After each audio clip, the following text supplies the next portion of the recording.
You're tuned in to Oilers Nation every day with Tyler Yaremchuk, live every weekday on the Nation Network YouTube.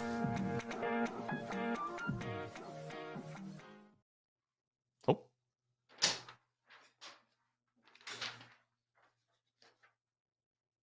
There we go.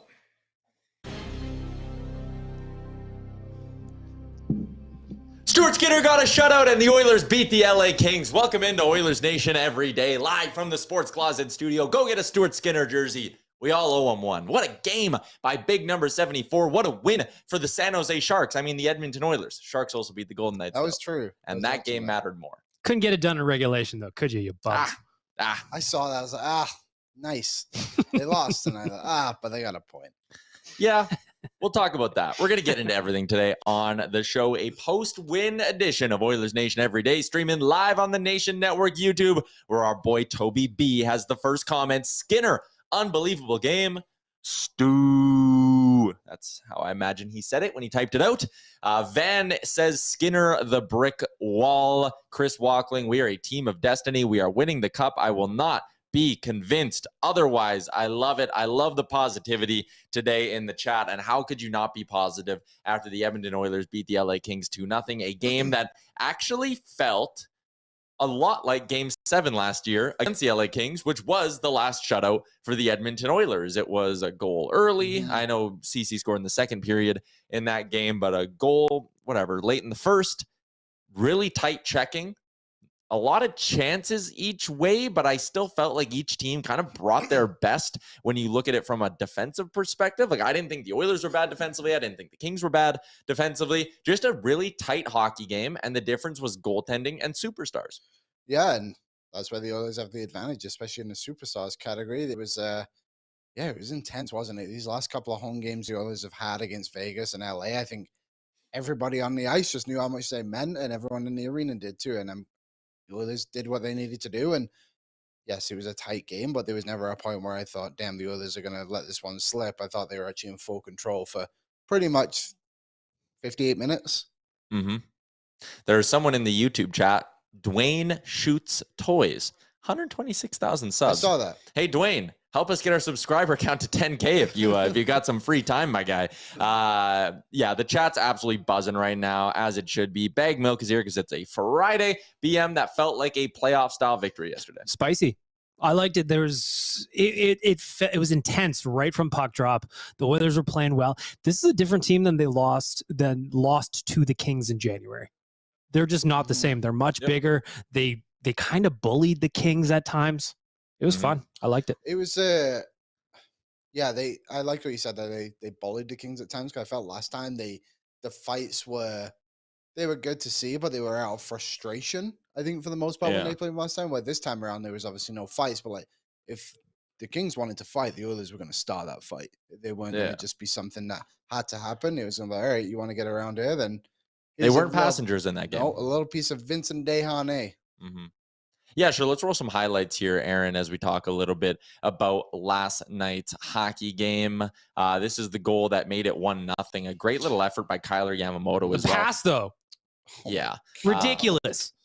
The finish. The whole sequence was just great. Just exactly what all three of those players are capable of doing. And it started with just, kind of a little turnover in their own end. And it's one of those things where you give the Oilers an inch and they take a mile and head up the ice. So we're going to talk about Draisaitl specifically in a second, but I wanted to make sure Yamamoto got some love for that goal as well, because I thought he had a really good game. He was a little buzzsaw for the Oilers, even just the play there, right? Like, it's late in the first period. Don't just chip it in. Recognize that I can make a move here and get around a guy and help create a scoring chance. So I love that.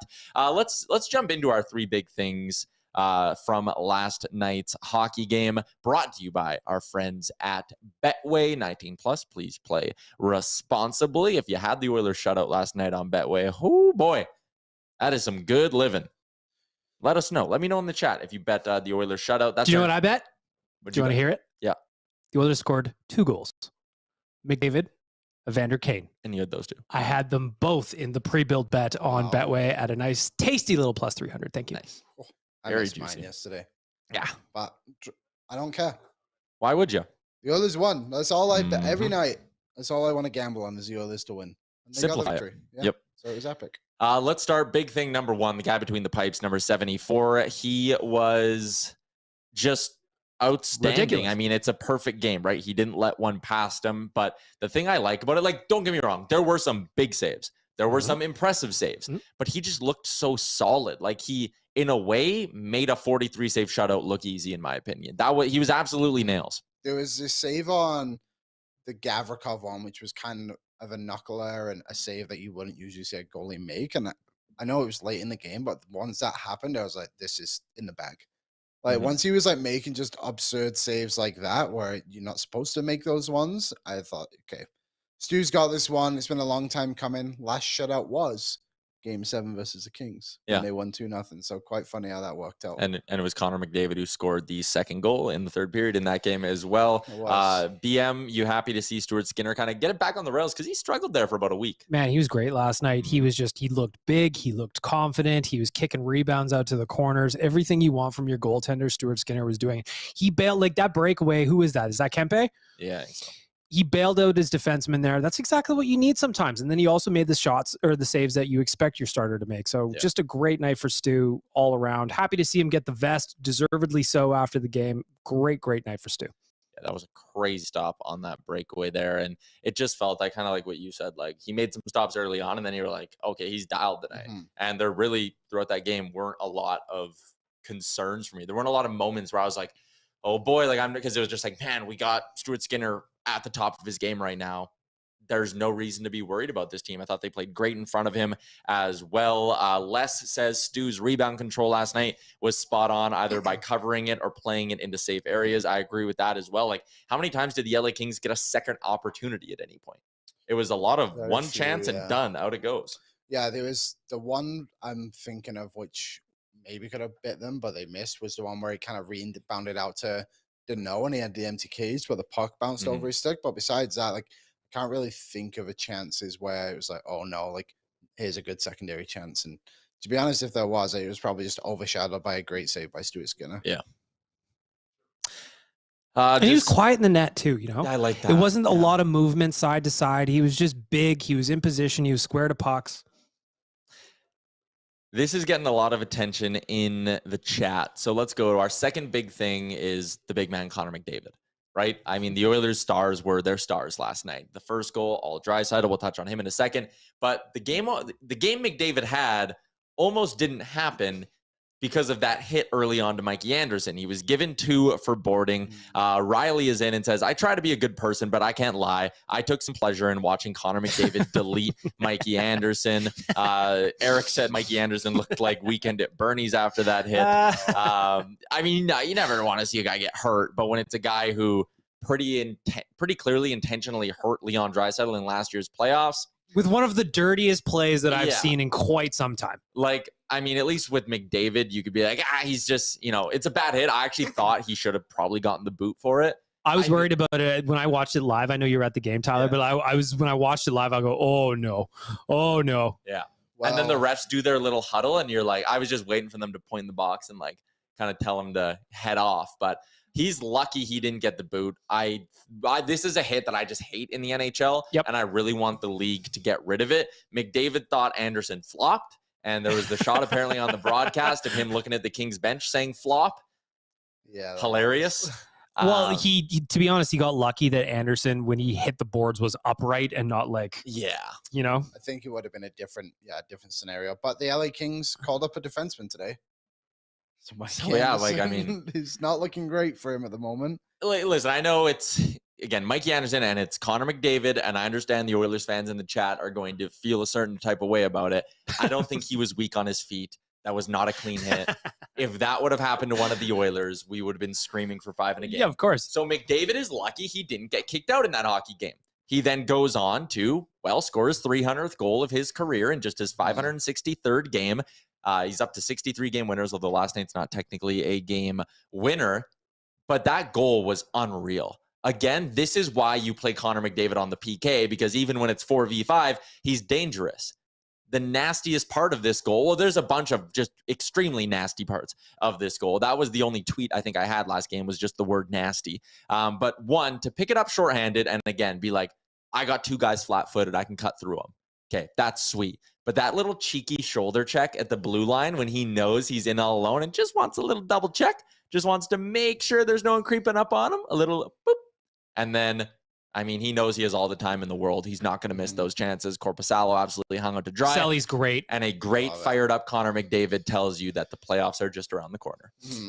There's very few players in the league that can do that. Luckily, we have 2 of them on our team. And yeah, Connor McDavid just ends a drought. I like the little fist pump by Bukestad in the box. Yeah. You know? The thing that's funny to me about this goal, Tyler, as we're watching it, Aaron's got it up on the screen here. He hits his own blue line, and he's already created like 4 or 5 feet of separation between him and the defenders. You just can't catch him. He's gone. And he gets up to such a high speed that once he does that shoulder check at the blue line, it's almost like he doesn't even need to take another stride. Like he can just more or less coast in. Great shot, huge goal too, because going into the third period when they were up by 1 goal, I thought it was like, there's no way this is going to end 1-0. The Oilers need at least one. Because if you look at it, Korpisalo, another great game against the Oilers, 35 saves and a 946. Like generally when your goaltender has those numbers, you come up with the win. Yeah. I know we're having a little bit of a stream issue today.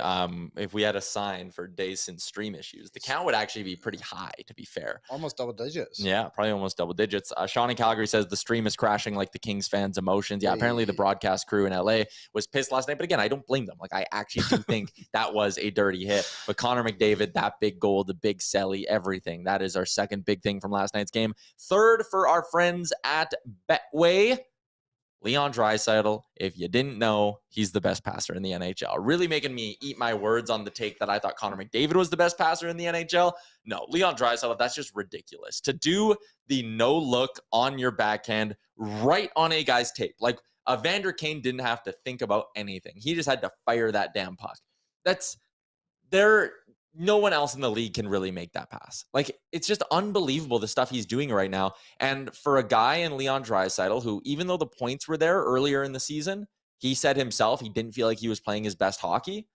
I think he is playing his best hockey right now. The effort's there. There was a couple times last night where I was like, who laid that hit? And it's like, oh my God, that was Draisaitl, like going out of his way to run some guys. He is hitting a level that honestly, I don't know if we've ever even seen from Leon Draisaitl. Like, he's got 70 assists this year. It's insane. He's racked up, I think, 15 of them in like the last 6 games or something like that. I don't know the exact count, but there's a lot of them as of late. If he stays upright and stays at this level, the Oilers are unstoppable come playoff time.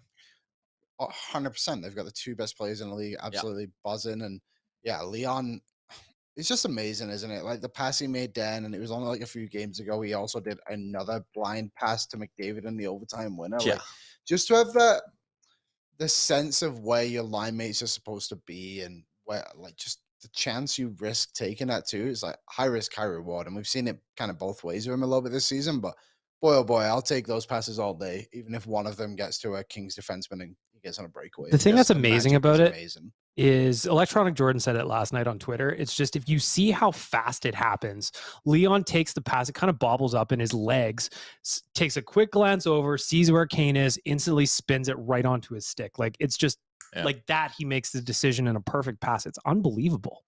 Yeah. Guitar Maniac, Draisaitl crunched Gavrikov. Yeah, he hit Gavrikov really hard. I think that's the one hit I was thinking of in last night's game. I think that one was in the first period as well, when he gave him like a really solid run. So and then Iafallo was like whacking him at the bench. Oh yeah, I guess you want to have seen that. God, Iafallo was driving me nuts last night. The Kings are wildly unlikable. They really are. They're the worst, absolutely worst. Terrible. I hate the Winnipeg Jets. And the LA Kings are slowly creeping into that group for me too. It's just the 2 teams I just can't stand.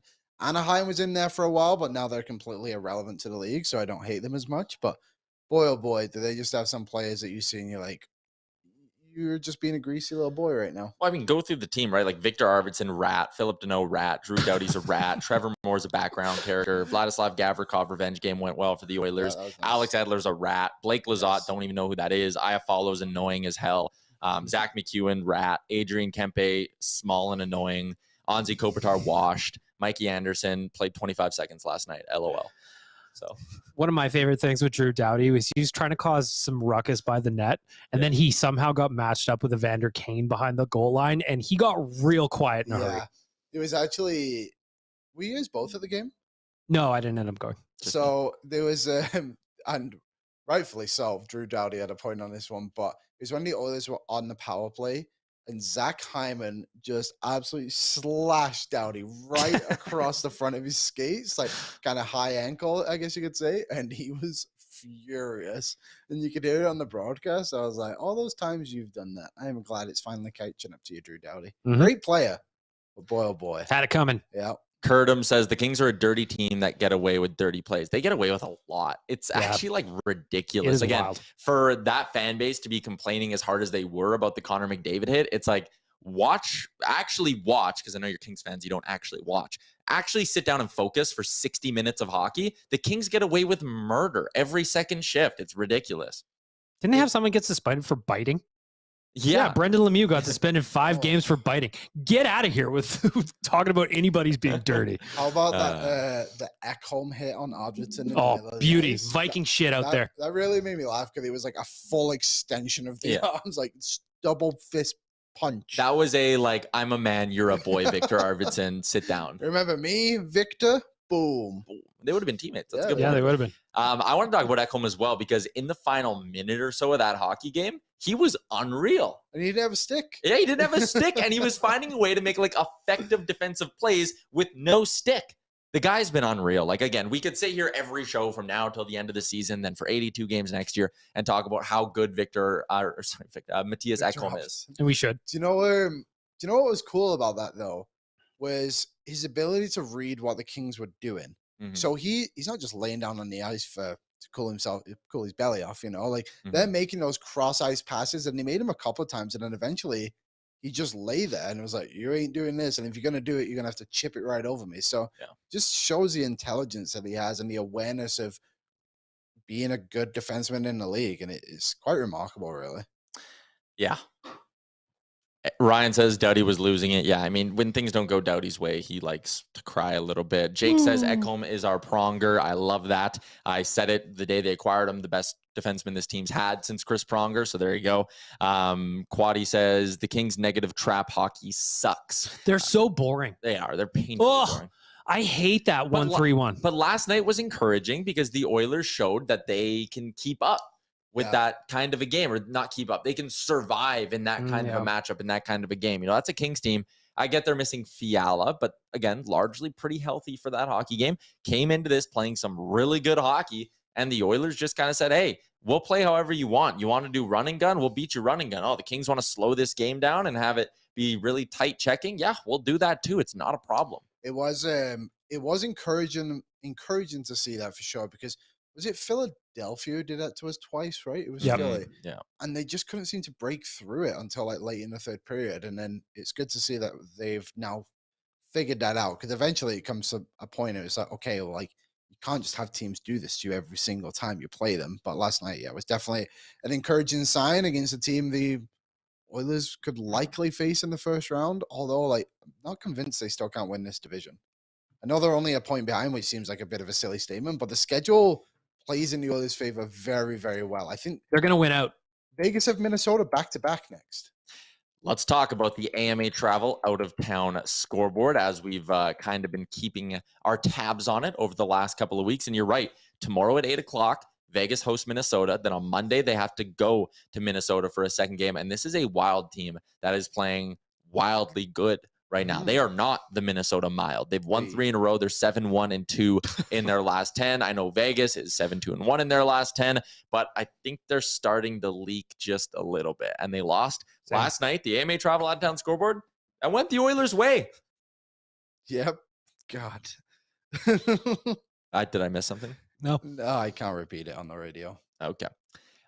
Big win last night for the San Jose Sharks. Who scored the OT winner? Who do we have to thank for this win? Noah Gregor. Really? I don't know. I didn't see. I was Jason Gregor. Logan Couture, who we all love. Ah, yes. They just, the Sharks, they're such an interesting team. We spoke about this when we were in Vegas and they played San Jose. It's like, this is when they're Timo Maier. Look at that top line. You're like, boy, oh boy, that is a good first line. And then you're like, oh, well, that's it. Fart noise. Yeah, they're just terrible after that. So right now, Edmonton sits alone in second place in the Pacific Division. But it is worth noting, if the Kings were to win their game in hand, they would pass the Edmonton Oilers. So that's, you know, noteworthy, I guess, but it is nice to kind of have it be a situation now where the Kings have to win that game if they want to pass you. They get Seattle on Saturday, Vancouver, Edmonton again next Tuesday, huge game in LA, and then they go Vegas, Colorado, Vancouver, end the season with Anaheim. So their next set of games, remember, Vancouver's suddenly playing some of the best hockey in the NHL. Smart. Seattle, Vancouver, Edmonton, Vegas, Colorado, Vancouver. That is a tough run for the LA Kings and the Vegas Golden Knights. Minnesota, Nashville, LA. So a head-to-head. As long as that game doesn't go to overtime, the Oilers will have a chance to gain points on those two. Like, if you view that as the game in hand for these two teams, well, they can't each win their game in hand then. And then Vegas ends the season with Dallas and then back-to-backs against Seattle. And again, hopefully that's a Seattle team who has a little bit to play for, and they're actually, you know, not resting guys in the final two games or anything like that. The Oilers are 2 points back of Vegas. Vegas has a game in hand. They don't play each other head-to-head anymore, which isn't great, but I don't think it's fully out of reach. The other thing to remember, last night, the Oilers picked up their 40th regulation win. Vegas is only at 34. LA's at 33. So Edmonton owns the tiebreaker over both of those teams. Edmonton's 40th regulation win. They became just the second team in the NHL this season to hit the 40 regulation win mark as well. Boston in first at 49, Edmonton at 37, or Edmonton at 40, Toronto in third with 37. So there you go. There's your AMA Travel Out of Town scoreboard. Let me ask you a question. Okay. We talked about on Oilers Nation Radio earlier in the week who you would prefer the Oilers to play in the playoffs. We all kind of said Vegas. Does last night's game change your opinion if they have to face the Kings? No, because I think they had an easier time against Vegas still. And I think last night kind of showed LA is still that real pesky, tough to play against team. I don't know. You can't bank on Stuart Skinner stopping 43 every single game. So LA would still worry me. Yeah, I think with LA, they're just, like we mentioned, they do have some X factors, and they're a greasy team too. They can weigh you down. Yeah. Like, I think the Oilers have more of an advantage against Vegas, but I think the Oilers are more than capable. I can't even speak. That's how excited I am. Of being literally anybody. I could just say, I just think that also, like, on the flip side of the equation, yeah, Stuart Skinner was great, but Korpisalo was also great. He's not a 946 goaltender. Yeah, no, true. he's not. That's He's going to come down to earth a little bit. Yep. And the Oilers had some looks, like the one where Doughty's stick broke. They almost got one there. Draisaitl on the power play early. Bouchard rang one off the post on the power play as well. McDavid had a good look that got stopped. News could have had 2-3. Yeah, and he was shooting the puck as well, which was good to see. So, yeah, that's a good point, too. Like, the Oilers' goaltending, yeah, maybe it's not going to be that good, but LA's goaltending might not be that good every game either. The reason I ask you that is because last night was a little bit of men versus boys in parts where the Oilers were just bullying them all over the ice. LA player had the puck, boom, you're getting leveled by, and it didn't matter who it was. Everybody was hitting last night. Oilers are a big team.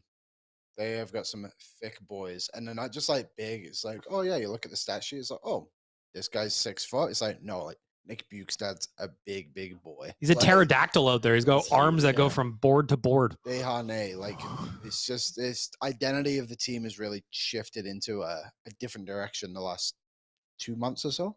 Yeah, probably since they lost to LA. To be honest, 100%. Yeah, that's 100%. the mark of the season where it's like, okay, we're done with this ticky-tacky shit where we're just going to win, lose. Now it's just win. Isn't that Little John? All I do is win. That's DJ Khaled. Not familiar with Not Lil John. Lil John would be Shots. Yeah. And LMFAO. Shout out to them. RIP. They're not dead. Allegedly. They're not dead, right? Well, I mean, the band is. Oh. Yeah. But the memories live on. Sure. We're still sexy and we know it. 2-0 shutout win for the Edmonton Oilers. Is there any part, BM, of you that says, okay, we're coming off to what I would call statement, signature victories even, against two teams you're fighting with? Are you a little Oilers fan in you? Of course. Worried? I know what you're saying. Anaheim? 100%. They're so bad. They're so bad. So the thing that I'm worried about for tomorrow, Oilers have more than enough skill to get the job done, no question. But they can't be looking past Saturday's game at what's coming next on the schedule. They have to go into that game with the same mindset that they had against both Vegas and LA and stomp them into the ground. The Ducks have lost 6 in a row. And they, like, oh, man. When was the last time they beat a team that was in a playoff spot? Oh, boy. Trying to go, this will be fun. Carolina on February 25th. They beat them 3-2 on the road. Actually. So it's been like 36 or 37 days since they've beaten a team in a playoff spot. Yeah, Like, so come that on. lines up, the universe lines up for me to be real upset tomorrow night. But at the same point, if the Oilers just play the way they're playing and have over the last few weeks, this should be fine. The bigger question is, what do you do in net tomorrow? Skinner. That's what I said. We were saying it on Oilers Nation After Dark last night, Aaron and I. Shout out to It's Oilers got to Nation be After Skinner. Yeah, like he got a shutout. And I know last time he got a shutout, they rewarded him by sending him to the minors for the rest of the season. Did But you see Woodcroft commented on that yesterday? He made a joke and that let me find it. Okay, you look on that. Epiphany says we thinking Campbell tomorrow. Yeah, no, like it's Darian Skinner in until the last Ducks matchup next week. 100%. Skinner tomorrow, Skinner Tuesday against LA, Wednesday, second half of back-to-backs. You go with Jack for that one. Yeah. And then you probably give Jack the last game of the season against San Jose if you wanted to. If there's nothing on the line. Yeah, that's a good point. If there's something on the line, you're probably playing him because I think the way, and I don't know if the NHL's officially announced anything, but the regular season for the whole league ends on Friday, the 14th. Smart.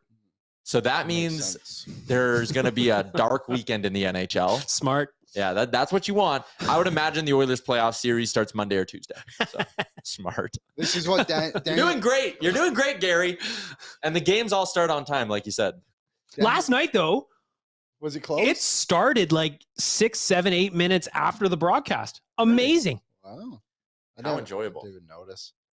I did see people comment about it, but Jay Woodcroft said that the Oilers won't be doing the same thing to Skinner as they did last year after he got his first shutout.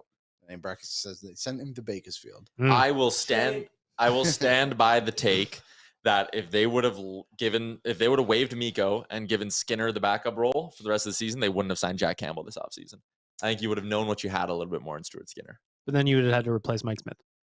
They would have I think they would have gone like Kudobin or something. Or they would have went and done like the Husso thing. I think they went with Campbell because they felt like he was more established than Husso.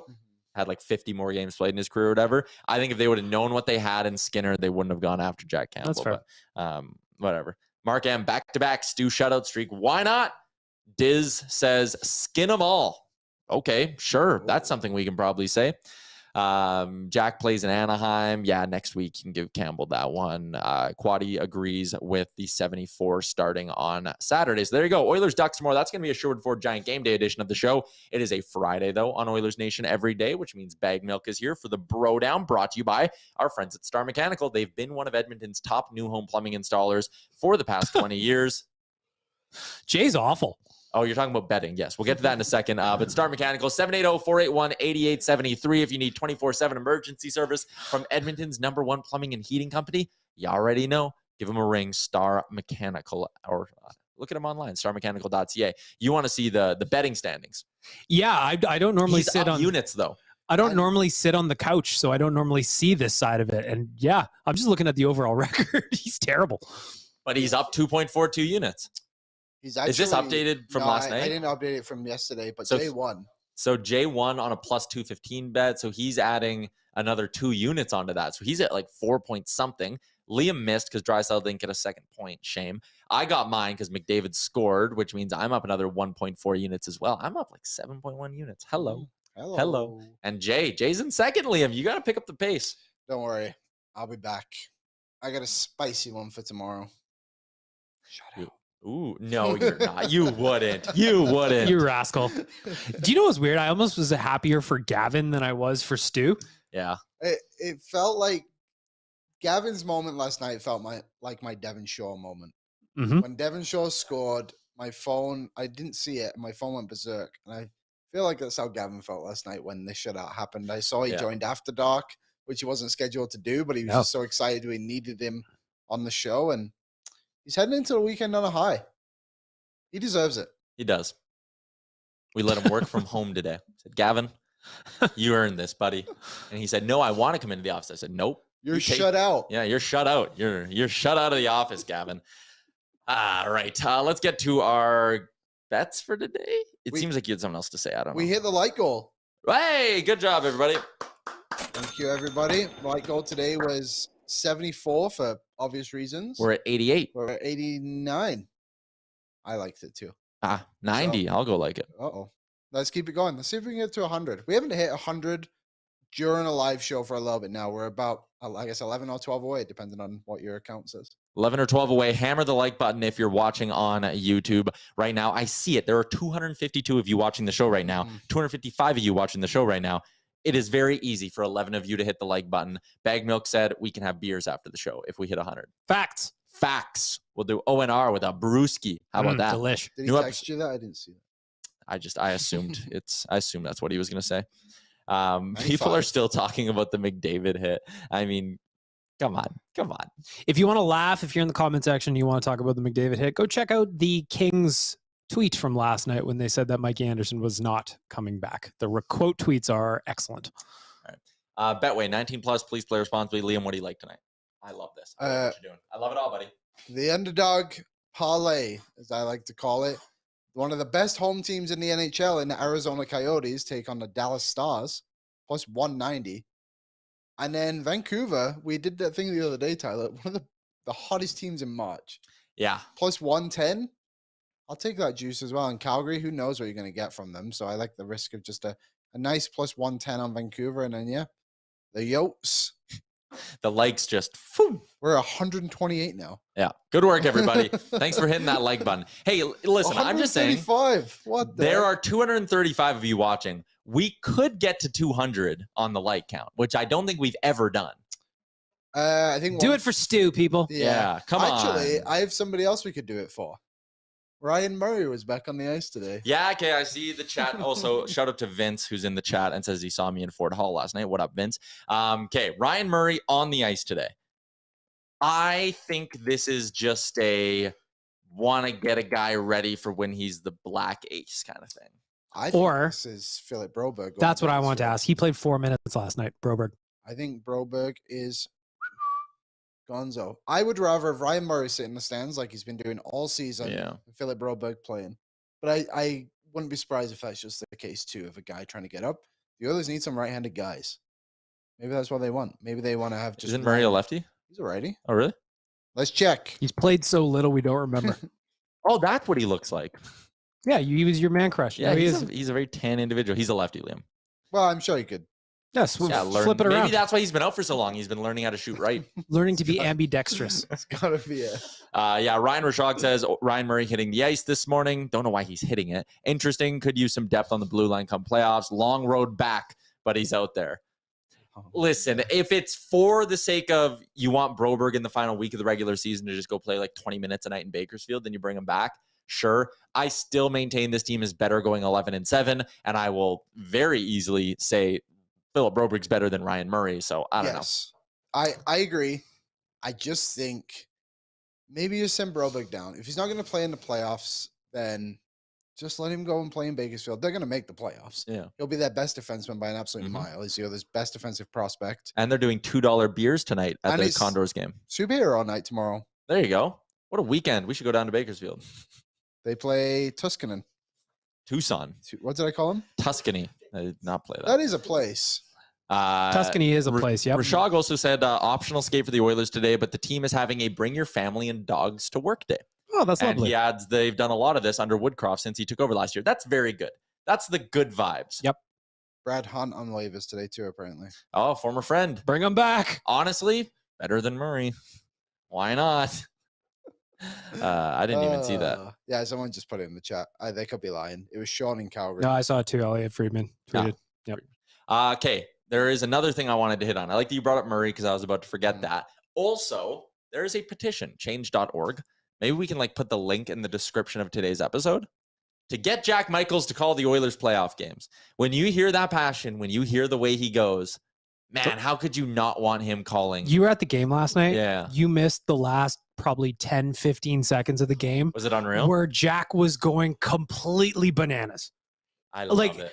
I'm worried about him passing out in the booth because of how hard he was going in the paint. I love the way Jack Michaels calls games. Sign this petition. It probably won't do anything. Sportsnet can't do anything right. But man, he was fun last night. Oh, I know. He's fun every night. He's fun every night. Can you imagine him Oilers about to clinch and he's just going crazy on Sportsnet? It'd be awesome. Well, it is clinch miss potentially today. It could be. So the Oilers will clinch a playoff spot if the Jets lose in any fashion to the Detroit Red Wings. Yes, Let's go, Wings. Here's a look at the Pacific Division playoff race. Yeah, so if the Wings beat the Jets in OT or regulation, the Oilers will clinch because as our pal Matt Iwanek says, magic number's 1. 1. So the Oilers will either clinch with a Wings win over the Jets, or they can just take care of business themselves tomorrow against Anaheim, and we will be living good on Clinchmas. Yeah, it's always a nice time of year when that happens. I always get together with my family, have some hot chocolate, open some gifts. That's lovely. Yeah, we should make that a thing. We should buy each other gifts. For Little Clinchmas. peppermint schnapps in there, maybe. Yeah, we've always Nice. got to have a little Bailey's around the holidays. It is one of those things. I exclusively drink Bailey's around the holidays, and like that's it. And I always go. I make this mistake every year. I buy like the big jug, and then I just don't touch it for a few months, and eventually I have to throw it out. Almost every single Christmas, I buy my mum a Bailey's, and almost every single Christmas, I put it right next to the one I bought her last year. Yeah, I have Bailey's in my coffee every single weekend. Really? Yep. You're gonna say day? Oh, wow. No, not Around weekdays. the holidays, though, you could do it every day. Well, No one yeah, will judge I you. mean, No like any rules. day is a drinking day. Yep. But Sunday morning, little Bailey's and coffee. Come on. I do. I like the taste. I should start doing it more. Yeah, treat yourself. Little Maroon 5 on in the background, perhaps too. This love.